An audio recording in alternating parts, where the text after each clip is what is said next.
Good morning. My name is Eckart Frahm. I'm a professor of archaeology at Yale, and it is my privilege to chair the first session of this conference, which will cover current concerns on the ground and will include presentations by local and international specialists on the situation of cultural heritage sites in the Middle East and in Africa that have been affected by political turmoil in the past years and sometimes decades. Our first presentation will be about the situation in Iraq, which has, in a way, provided the script for the sad events that have since then been played out in many countries in the Middle East and in Africa. And I therefore think it is really important that we do have a presentation on Iraq. However, unfortunately, our scheduled speaker, Abdulameer al-Hamdani, was unable to obtain a visa. And so what I'll have to do is I have to present this presentation today myself. This is not so easy because I received it only this morning. It has 51 slides, and we have to be quick.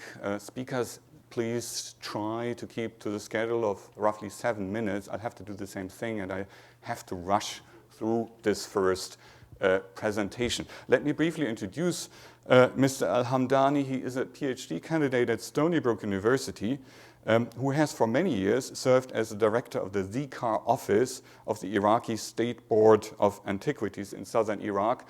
It is really a pity that he cannot be here. His presentation is very impressive, sad but very impressive. And at least through this presentation, we will have an idea of what he was going to tell us here. So, Mr. al-Hamdani was going to talk about the impact of wars, embargoes, occupation, and terrorism on the Iraqi cultural heritage in the last 4 decades. Here you see some of these things that have been going on here. Before the Iraq-Iran war that started in 1980, Iraq had the best antiquity service in the Middle East.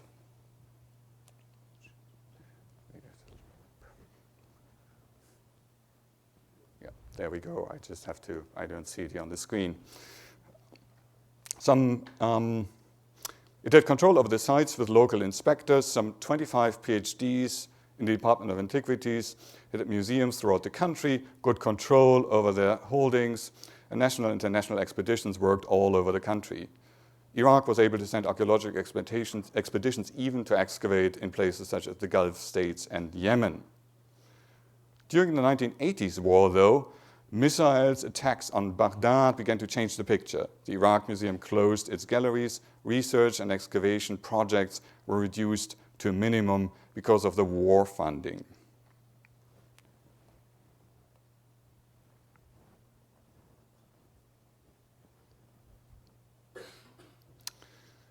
The Iran-Iraq war ended in 1988. It was one of these phases of hope that were all too often then disappointed after a while. With the Gulf War of 1991, the situation became much worse again. And as preparations were made to protect antiquities from damage, the objects in the museum's galleries were packed up again for safety. Some were moved to regional museums. The most valuable were stored in a vault in the National Bank. And I'll again show you a couple of slides illustrating this situation without saying anything, actually. These were things that were stored in the National Bank in Baghdad from Ur and Nimrud. These are local museums that were regional museums that were attacked in the aftermath of the war, the first time this actually happened ever in Iraq. And here we move on to the next phase, the phase of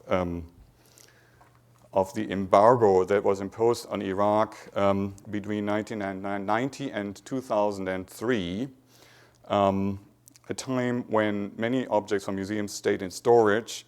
The staff of the Department of Antiquities, at least many of them, left Iraq, and archaeological sites started suffering first from organized looting and the expansion of agriculture. The looting started, among other things, because of the no-fly zones. The government was no longer able to control the north and the south of Iraq.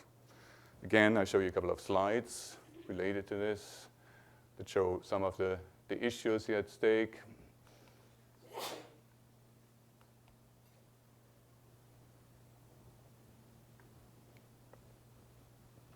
Right, and here we move on again towards the war of 2003.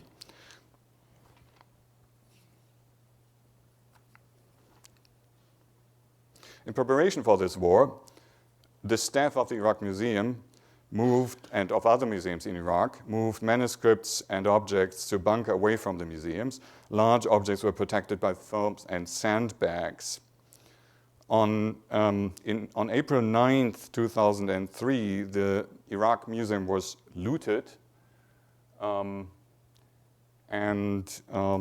many pieces were moved to a bunker, and thousands of objects were stolen from the galleries and from storages in the museum, including many of the most important objects.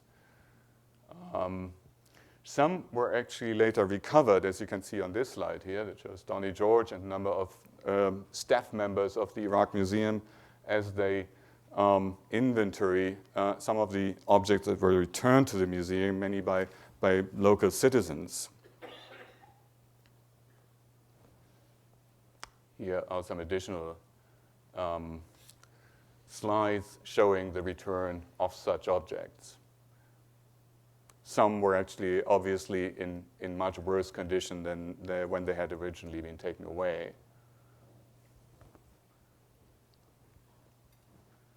Yeah, this slide shows one of the worst consequences of the 2003 war, the increased looting of sites. This looting had to some extent already taken place during the 90s, but now it escalated and was conducted on almost industrial scale. Again, I have to move forward here with a couple of additional slides. This is particularly, depressing, I should say, because you see the surface of the site of Isin in southern Iraq, a lunar landscape where nothing is actually essentially excavable anymore. Let me, because I think this is important for us to hear, let me read from you a few lines that reflect Mr. al-Hamdani's personal experiences. At the time of the 2003 war, my headquarters were in Nasiriyah Museum. Like all local residents, I stayed home during the battle for Nasiriyah, but when I returned to work, I found that my museum had been taken over as the headquarters for the United States Marines stationed in Nasiriyah. This gave me the opening to urge them to include archaeological protection within their mission. And then he records here, and I don't have the time to really go into that, how he collaborated with the army and eventually managed to get sites protected and work on getting the looting more under control. This also here is interesting. On this slide, you see that Mr. al-Hamdani appealed to the Grand Ayatollah al-Sistani to issue a fatwa making it plain that looting was actually against Islamic law, in looting both of Islamic and pre-Islamic sites, and al-Sistani issued such a fatwa. These, of course, are measures that really can have an effect. So I think this is important to keep this in mind, and Mr. al-Hamdani really deserves praise for having initiated this fatwa.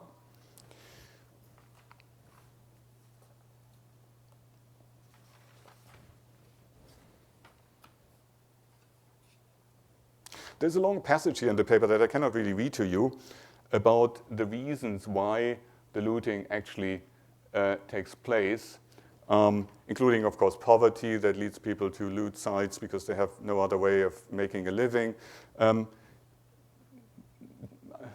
al-Hamdani also points out, and that might be worth briefly reading that to you, that the willingness of the people to take up looting comes in part from the connection that they make between the state in Iraq's deep past.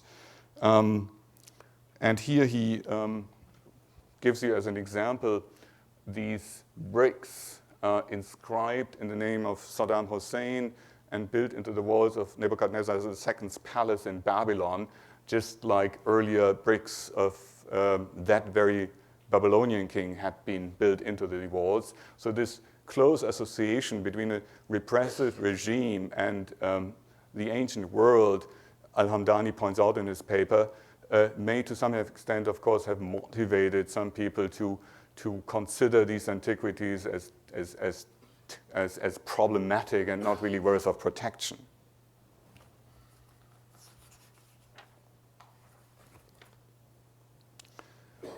Yeah, I have to move on quickly here. So I have to skip a lot of these slides.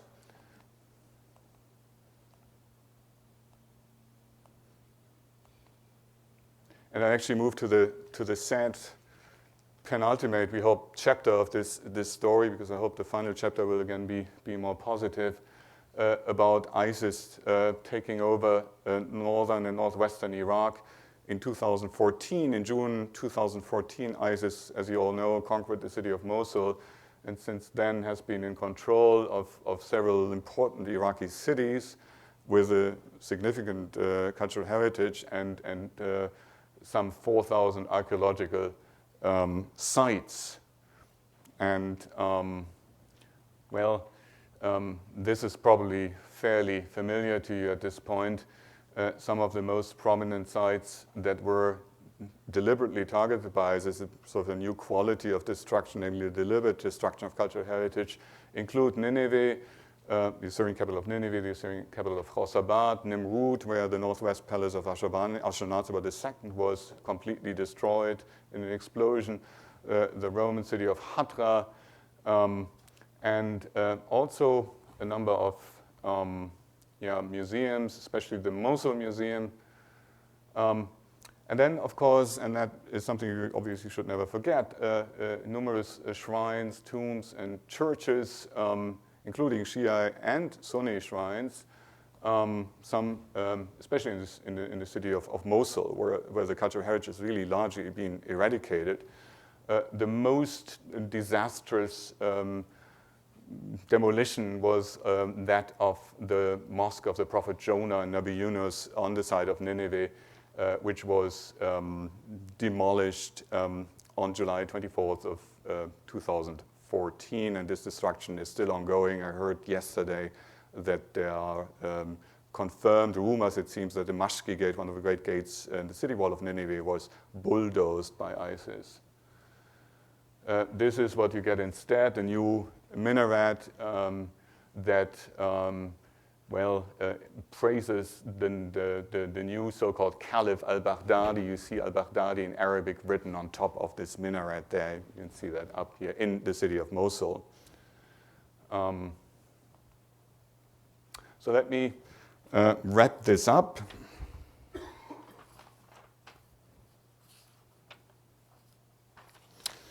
I skimmed through this here, but let me read the last paragraph of Mr. al-Hamdani's paper to you, which is kind of an appeal. The international community should support Iraq in protecting its rich and diverse cultural heritage.